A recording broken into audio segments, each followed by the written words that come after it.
Pernah dengar cerita Christina Onassis? Iya, dia adalah perempuan terkaya di dunia, pewaris kekayaan ayahnya, Onassis. Tapi apa yang terjadi? Dia menikah dengan orang Amerika, tapi tidak lama kemudian ia bercerai karena tidak menemukan kebahagiaan. Ia kemudian menikah dengan orang Rusia. Ketika seorang wartawan bertanya, rasanya tidak mungkin seorang yang berideologi kapitalis menikah dengan seorang komunis sosialis. Apa jawabnya? Saya ingin mencari kebahagiaan. Tapi tak lama, ia cerai kembali ketika didapati seorang wartawan dalam sebuah acara. Wartawan mengatakan, "Bukankah Anda orang yang terkaya di dunia ini?"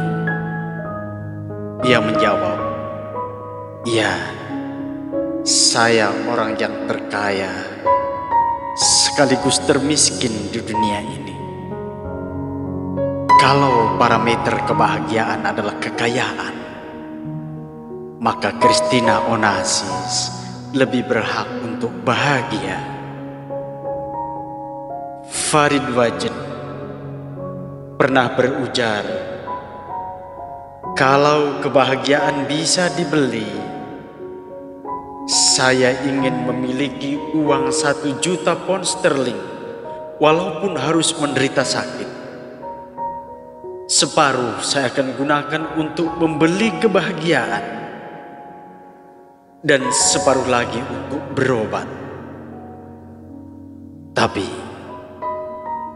ketika ia ditimpa sakit, ia tidak bisa mendapatkan kebahagiaan yang diidam-idamkannya. Di Amerika, ada seorang bintang cantik yang menjadi pujaan segala macam tingkatan manusia.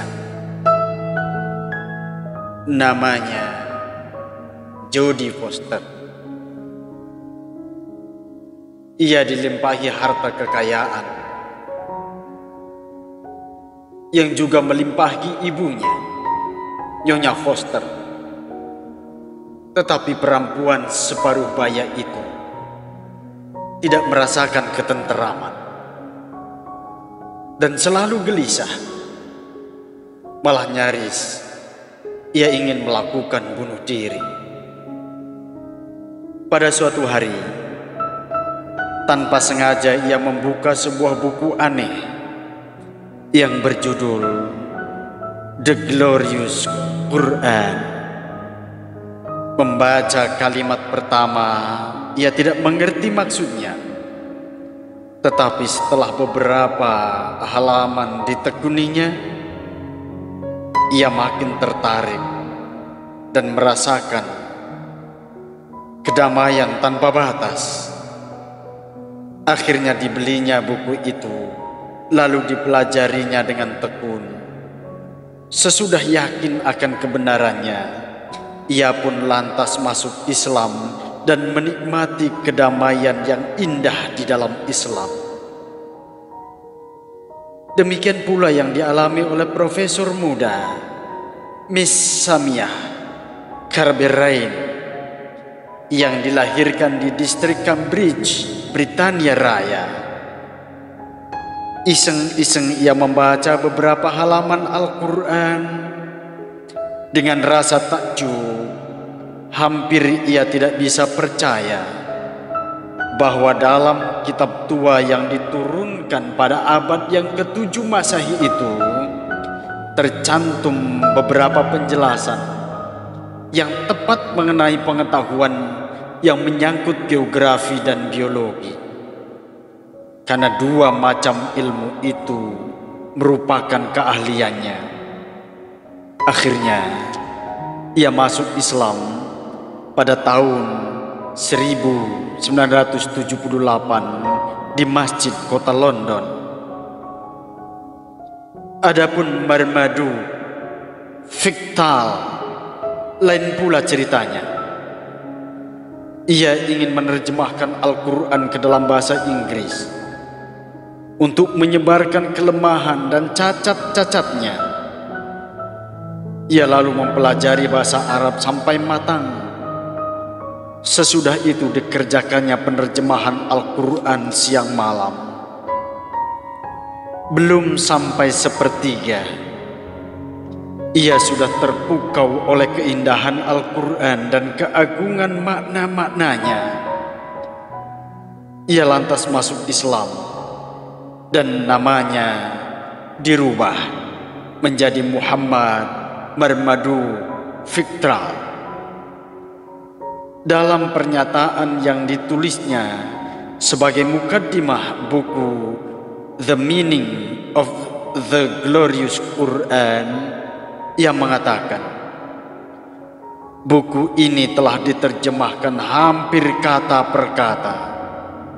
Segala daya upaya telah dilakukan untuk memilih penggunaan bahasa yang setepat-tepatnya.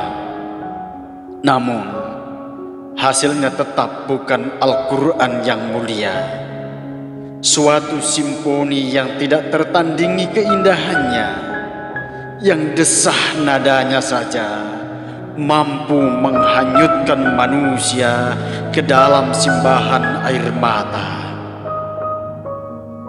Sedangkan pendeta dan ahli teologi dari Jerman bernama Johannes Lehmann masuk Islam pada tahun 1968. Dari pengamatan teologis bahwa akidah tauhid yang diungkapkan oleh Al-Quran begitu mudah, masuk akal, dan tidak rumit. Orang tidak perlu berputar-putar ke sana kemari untuk mengetahui dan meyakini siapakah Tuhannya. Pastor Katolik dari Manila bernama Laurey de Leon sempat menggegerkan masyarakatnya karena ia memeluk agama Islam pada tahun 1953. Lalu ia mendirikan organisasi dakwah yang disebut Convert to Islam Society of the Philippines, atau disingkat dengan Convislam. Dalam perkembangannya hingga saat-saat terakhir, Convislam telah mempunyai 10.000 anggota lebih yang semuanya adalah para mu'allaf.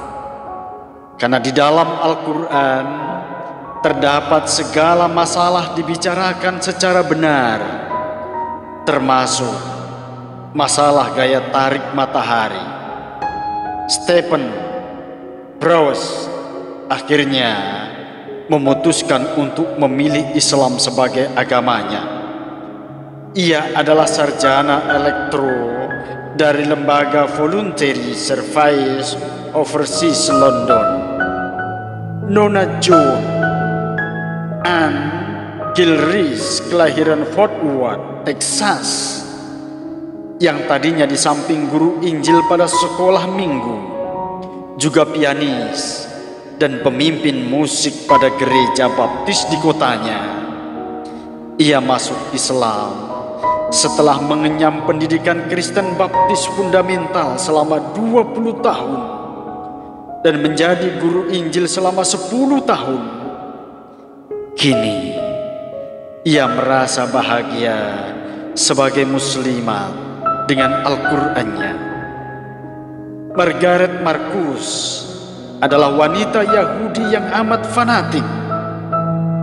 Namun setelah berkenalan dengan Al-Quran, ia tunduk di bawah kedamaian Islam dan menulis dalam bukunya yang berjudul Islam versus the West. Meskipun Al-Quran diturunkan dalam bahasa Arab kepada Nabi yang berbangsa Arab, namun ajarannya berlaku untuk seluruh umat manusia. Demikianlah Al-Quran menggugah umat manusia untuk kemudian berbahagia di dalam pelukannya.